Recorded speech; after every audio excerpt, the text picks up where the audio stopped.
ಹಸಿರು ಹುಲ್ಲನ್ನು ನೋಡಿತು, ಮೆಲ್ಲ ಮೆಲ್ಲ ತಿನ್ನತೊಡಿತು, ರುಚಿಯಾಗಿ ತಿನ್ನಿತು.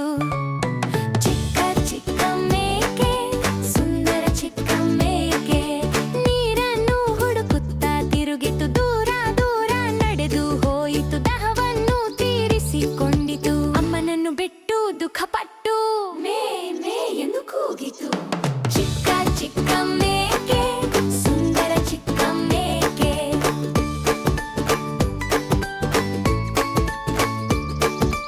ಅಮ್ಮನನ್ನು ಹುಡುಕುತ್ತಾ ಹೋಯಿತು, ಮಾರ್ಗವನ್ನು ಮರೆತು ಹೋಯಿತು. ಇಲ್ಲಿ ಅಲ್ಲಿ ನೋಡಿತು, ಅಮ್ಮನ ಶಬ್ದ ಕೇಳಿಸಿತು. ಓಡಿ ಓಡಿ ಅಮ್ಮ ಬಳಿಗೆ ಹೋಗಿ ಸಂತೋಷವಾಗಿ ಸೇರಿತು. ಚಿಕ್ಕ ಚಿಕ್ಕ ಮೇಕೆ, ಸುಂದರ ಚಿಕ್ಕ ಮೇಕೆ, ಸುಂದರ ಚಿಕ್ಕ ಮೇಕೆ, ಸುಂದರ ಚಿಕ್ಕ ಮೇಕೆ.